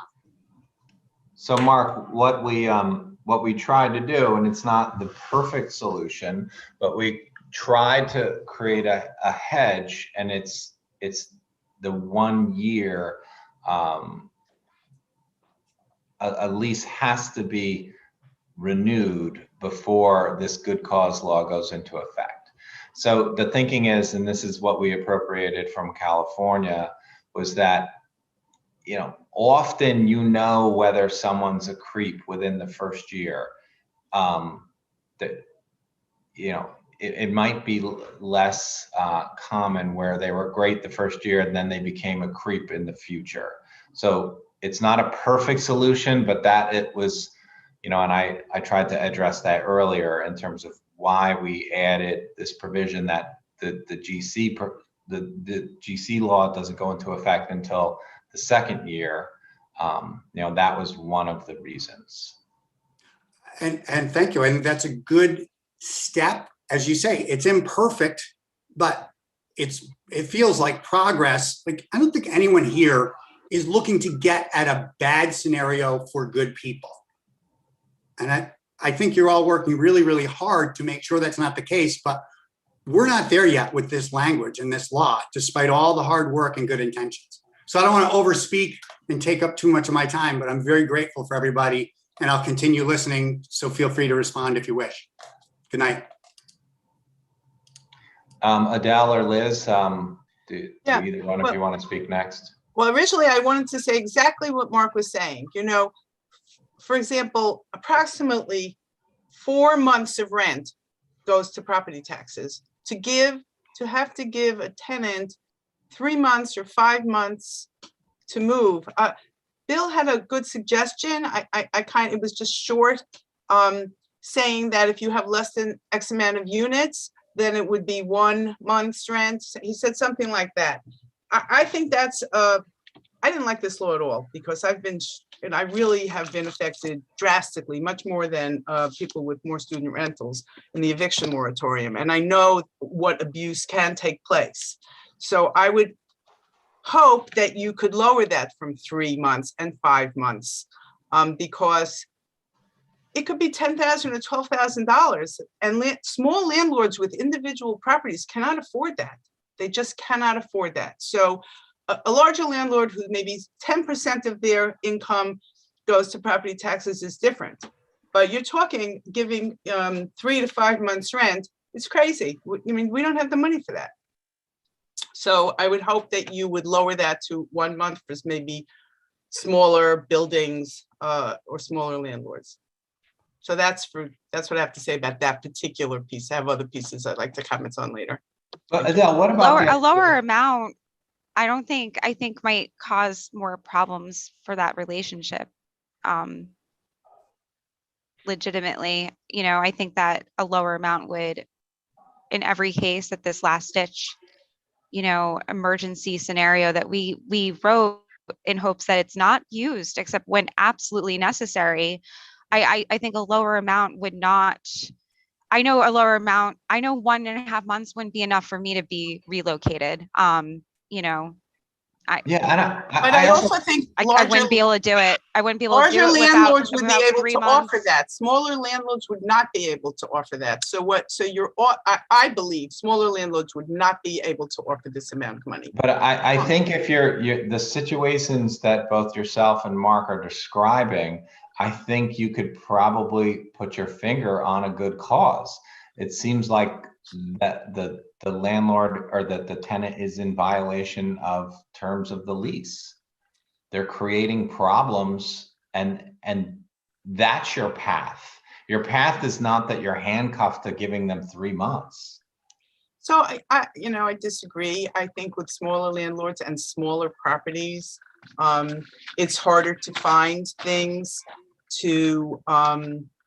that will hold up in court. But yet, though, there are things that are not written in this good cause that just don't work. Relationships between tenants and landlords are important, and I think on smaller properties they're more important. On 2-family houses, not owner occupied, or in 4-family houses, not owner occupied, there's greater room because there's more intimacy between the tenants. I think there's greater ability for them not to get along, and I think that small landlords just can't afford to pay 5 months. I also have a little bit of an objection to the 62 years. I think that's never been updated in the last 30 or 40 years. 62-year-old people are still working. I think you should up that age. And I also think what's going to happen is people are not going to want to rent to seniors. It's illegal, but that's what's going to happen. It's not going to happen with me, but I think that you're opening up opportunity for people to say, 60, I don't want this senior person living here because I'll never be able to get them out. Okay, thank you. Liz, you wanted to say something? Yes, so the changes that were made to the relocation payment, I'm still not really entirely clear on them. And I understand that you all thought, oh yeah, well, of course, this makes total sense now. But I really can't say that it makes total sense to me. So I'm not sure if, maybe I need to read it when we're not like all actively speaking about it, or if the language maybe needs to be cleaned up a little bit. But my feeling is that what's happening here is that you're kind of making like the cash for keys concept into the law. You're upping the amount significantly, and then the tenant has the right to reject it. So it feels to me that kind of the last ditch effort that you might have to do. And I mean, what Adele was just saying, I know from personal experience, is it is very difficult to bring a nuisance case to the court. You have to have very serious documentation, which isn't always that easy to obtain when someone is being a nuisance. And then sometimes the roommates in the house fear retaliation within the house to come to court with you. So I had an experience where they were really complaining to me nonstop, and I asked them to join me in court, and they said yes. And then the day before they said, I'm really nervous. What if so-and-so, retaliates or whatever? And then they said they didn't come. And I said, okay, I understand your issue. I don't have to go home there tonight. So don't worry, I'll handle it. But I'm saying that a nuisance case is maybe not so easy to prove as we think it might be. So anyway, this cash for keys being kind of put into legal terms and then being 3 or 5 months feels like a tremendous burden. I would much rather just see the whole entire clause scratched rather than having a clause that says I have to pay an exorbitant amount of money and then I can be rejected, and then, or I know that the money wouldn't go out of my bank account in that moment, but the offer of the money, then it could be rejected, and then I take them to court. I'd rather just make a deal with them in the moment and say, okay, what do you need for moving? Let me give you some money. Let's make this work for everybody and be human to human and make it work. So Liz, the example that you're sharing about a challenging situation where tenants are fearful of bringing something up. I mean, on numerous occasions, I've personally been contacted by tenants who are afraid to do or say anything because of retaliation from their landlords. Of course. Yeah, it goes both ways, of course. I agree, 100%.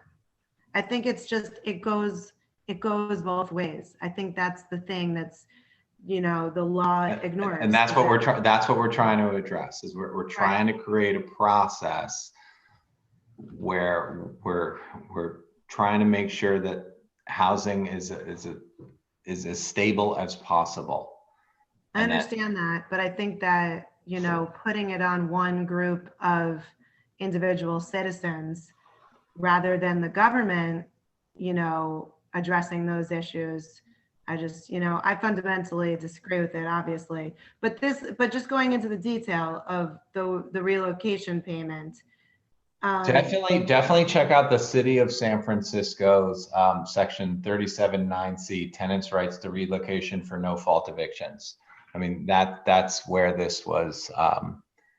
That's where this concept was taken from. So this is nothing that we pulled out of thin air. This was, this is a concept that exists in numerous other communities. If I could share the 62 years of age reasoning, I found my note on that real quick. So that's the age amount for senior citizen exemptions of all kinds in New York State. One particular that can be enacted anytime, like if we see rent stabilization happen on the county level, if the town does it, you know, if the state does it statewide without opt-ins and stuff like that. 62 is the age that senior citizen rent increase exemption or SCREE kicks in. So it was intended to match, you know, definitions, not only in local code, regional code, but statewide code. That's all. I'm going to add to Adele's thought, because the other part of that is who is disabled, and each household with at least one child under the age of 18 shall be entitled to additional payments. And Adele brought up the potential for discrimination. You know, as somebody who's rented most of my life and am a single mom with 2 kids, I've experienced so much discrimination in trying to rent. And that does raise a little bit of a concern. Is this going to be an unintended consequence of more single parents perhaps being discriminated against? I don't know the answer, but it's just something I think we should think about. I share this concern. Absolutely. And that's, you know, that's not a reason to not, you know, pass a law, is fear of more discrimination against protected classes. Thankfully, there is increasingly more and more protections for these classes of persons granted by the state and by our county that, you know, do allow for various forms of recourse. Like, that is a serious crime to discriminate. And I can direct you all to the Attorney General complaint pages. Sorry to just put my fair housing officer hat on, but like, you know, like that's already illegal to discriminate in those ways. And if anyone, Yeah, but that's not easy to bring happening against a landlord. Like that's very hard to prove.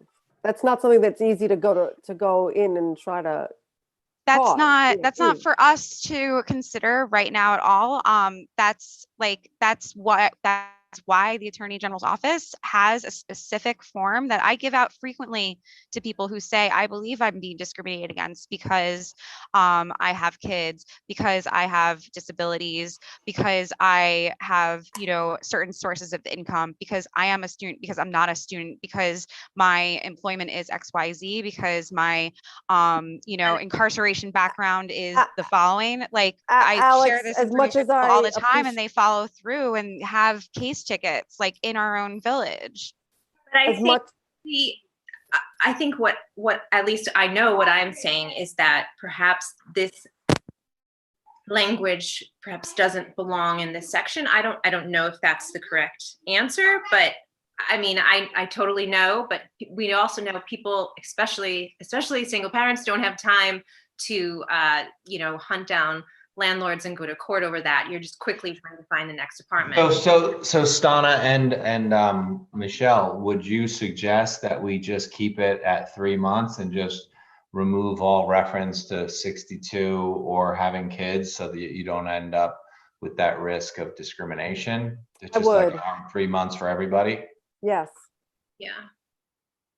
See, that really concerns me, because this is not like, this is supposed to be the final, this is not supposed to be something that's used. This is only in cases where there is no good cause to not renew that person, but the landlord still wants to end the relationship.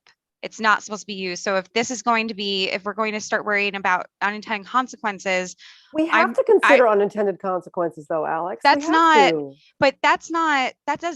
what this law is supposed to do. We're not supposed to be thinking, well, let's not protect people because we're afraid they're going to be discriminated against. That's bonkers to me. I'm so sorry. I'm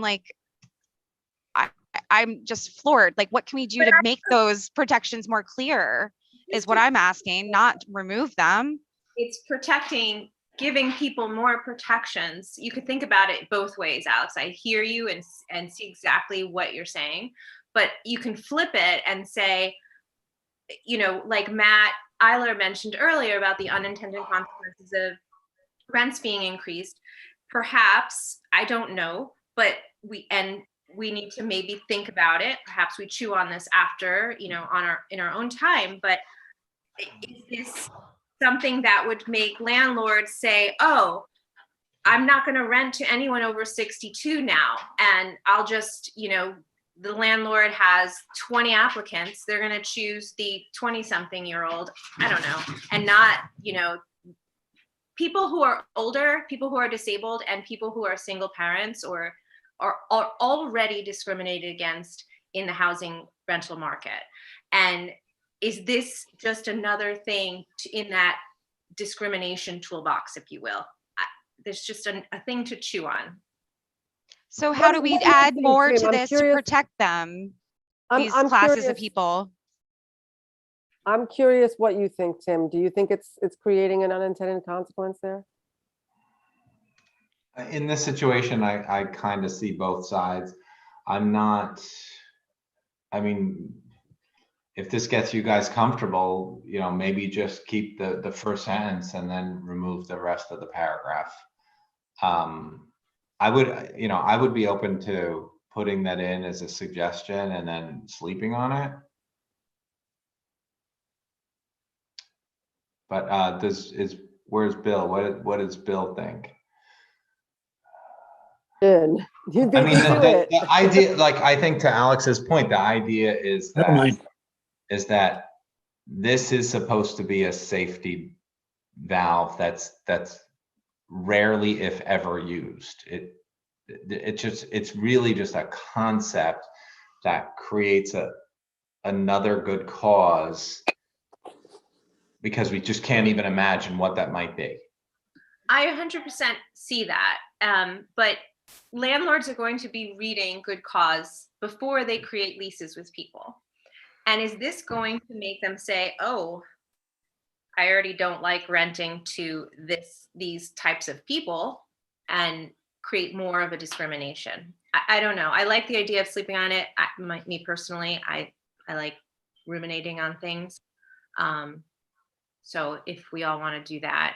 We already have senior citizen exemptions like in our local code that are like vintage and old, you know. Senior citizens, like I just said, like defined by like 62 and up, do get and then same thing with disabled persons as defined as in this law. The same definition of disabled persons, it's DRIE. Both have this, they both have different tenant protections. Any place that rent stabilization in New York State is in place, you know. And I know that's not what this is doing here, but like, is that a reason to not allow rent stabilization like in New York State, like because we're worried about unintended consequences? Like, should we go in our code and like remove? We actually legally cannot, by New York State law, we cannot remove the senior citizen tax exemptions, but they're in there, you know. Should we just remove all these extra rights? I'm sorry, I just don't know what to do. I don't want to remove extra rights. What I'm asking you is to hear me and to maybe just think about it overnight. Yeah, I agree. Let's just sleep on it. And you know, it's getting late. Anyone's rights. That is absolutely not what I'm saying in any way, shape, or form. I'm gonna I just marked it as a suggested deletion, and we can come back to it. We have a hard stop at 9, right? Someone has a hand raised. Yeah, John, do you want to say something? Just tell us who you are and turn your camera on. Hi, thank you very much. I hope you can hear me. Forgive me. Can you turn your camera on? Yeah, let me try to do that.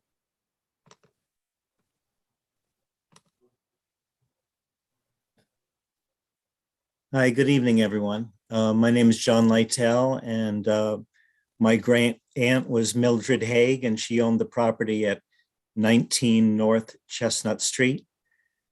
And I'm considering and making a considerable investment in the property for the purpose of renting it out for residential housing. But I have to tell you that listening to all the developments that have been going on the past several months have really given me pause to continue considering this as a serious matter. I'd have to borrow hundreds of thousands of dollars to renovate that piece of property. And then to hear that, the only way to really dissolve a relationship with a tenant is all the things that you're suggesting, including paying 3 months of rent on top of paying loans and taxes. That's really I think you're untenable. Really, yeah, I think you're really missing the point of this law. Then that's not how this law works. Yeah, well, if I could just also add the comment that the other night, I think it was made the comment, we'd like to hear more about the unfair rent increase. I guess the main comment I'd like to make on that is, I believe 8% was chosen as the amount of being unconscionable. The point I'd just simply like to make is that, especially COVID revealing this, is that economic situations change. So to peg it to an unvariable amount, I think should be reconsidered. That if there was a way to peg this to some kind of economic indicator that was variable, I think that would be a lot more fair. So have you looked at the draft law? Because it says the Justice Court shall consider all relevant factors to determine the proprietary of the proposed rent increase, including but not limited to, and then it has 5 different provisions, or 6. So it's not a hard number. So it would automatically change, or there would be a lot of effort and so what we did, which is totally different than all the draft laws or all the laws that have been adopted, is that we've actually tried to address this concept of unconscionable rent increases and quantify it, and then but put some boundaries around it for a justice court to consider. So it would be variable and it would automatically change. It's variable. So it says things like capital improvements made to the subject property, landlord's expenses associated with the operation of the subject property, consider the rent increase in light of changes to inflation as measured by CPI, whether the increase is greater than 5%, or does the increase represent a pattern including previous rent increases that collectively may be unreasonable. So there's, this is not a black and white situation. So it's, if I understood what you just said, it would be in part dependent on an individual property owner's investment or some independent economic indicator independent of an individual situation. Yeah, the landlord would have to show that they made serious capital improvements in the property, and that might be the reason to justify the rent increase. And the court would be like, yeah, that makes sense. You just invested hundreds of thousands of dollars in your property. So if inflation were, say, the norm were 8% or 10%, or as Nancy Cordes of CBS News stands in front of the White House and says prices have gone up the most in 40 years, that wouldn't be the sole consideration? No, that would absolutely be considered. That's what it says. It says that consider the rent increase in light of CPI, in light of inflation as measured by CPI. But again, you make it sound as if somebody has to actually apply for such a consideration. This wouldn't automatically be a mathematical calculation. Instead of being, say, 8% in 2021, such that it would automatically change to 7% because prices are rising less rapidly, or in another year it would be 10% because that's in relation to, again, the same kind of economic indicators, rather than go through some, I as an individual have to apply to somebody and then be approved for it. No, the way it works, the way the law is written, if the tenant objects to the rent increase, then the landlord would have to defend themselves in court.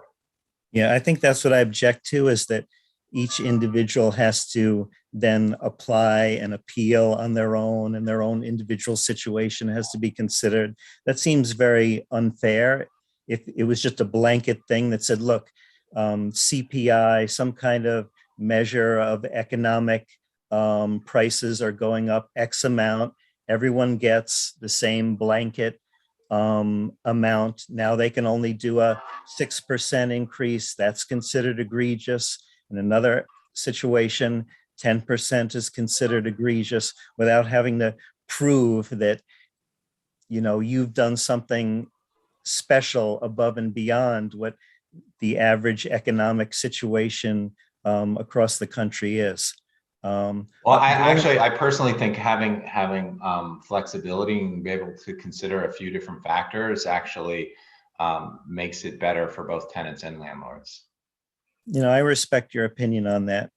The only other thing I would add, and I know your time is valuable and it's getting late, is that, and I'm sure this has been mentioned, but I'd like to say it, is that I don't know if this board is in control of controlling the village tax rate, but you know, if you consider that there's no guarantee that the taxes on the village, the town, or otherwise, the school taxes are or are not going to go up egregiously 8% or more, you know, there's no real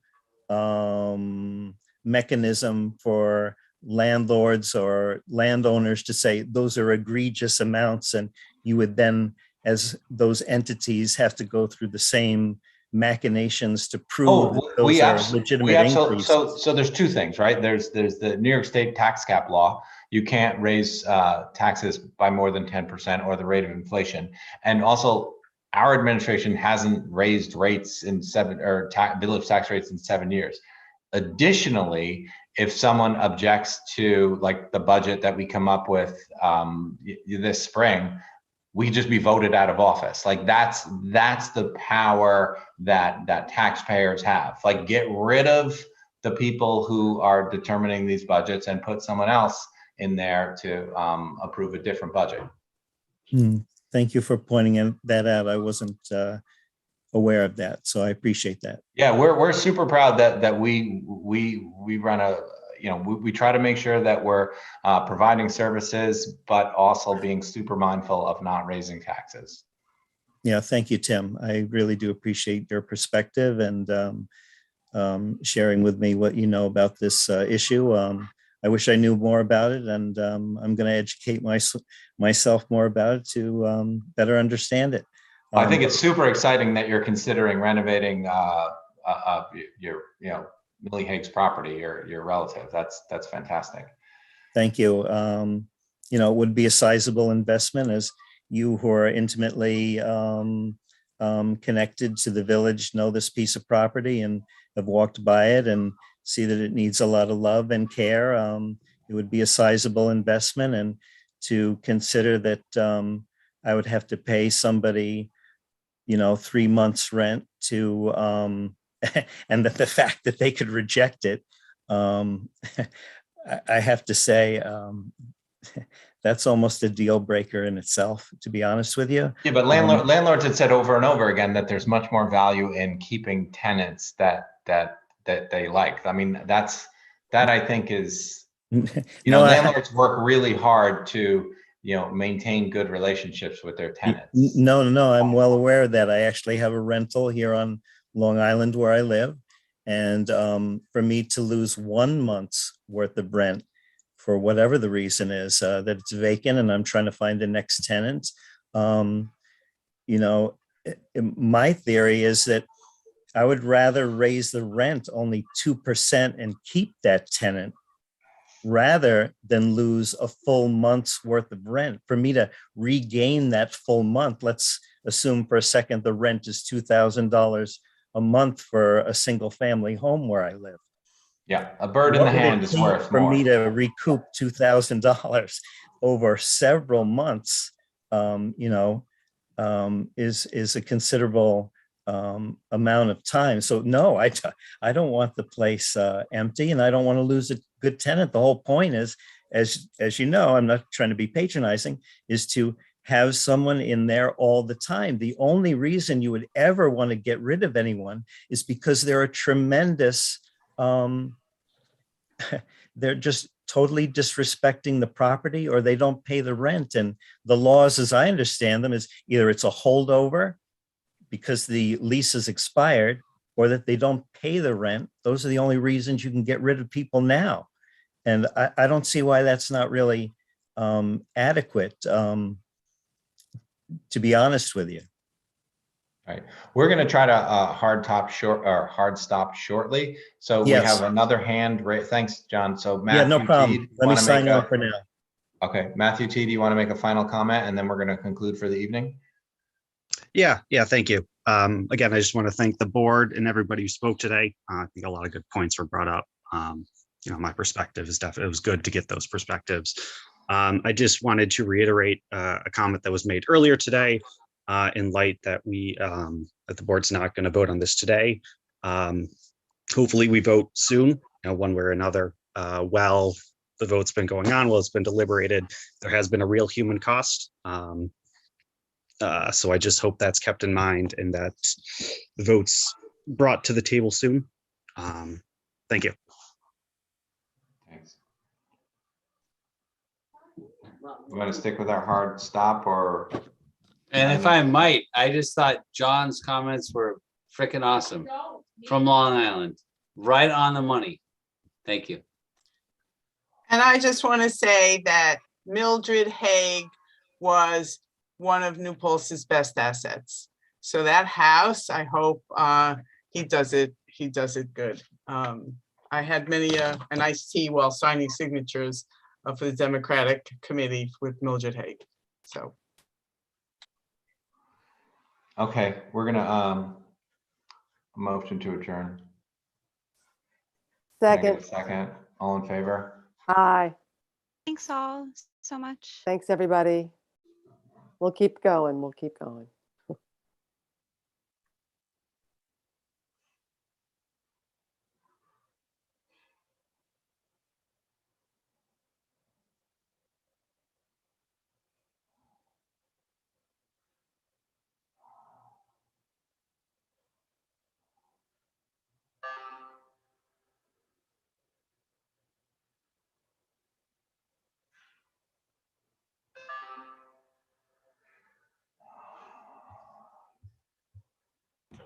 You still there, Tim? Yeah, I'm Ariana is, I think she's got to end the Zoom. I'm just gonna leave. This is probably being recorded, so we should probably just end it. Yeah, probably. But it's Okay. nice to see you, buddy. Okay, talk to you soon. Bye.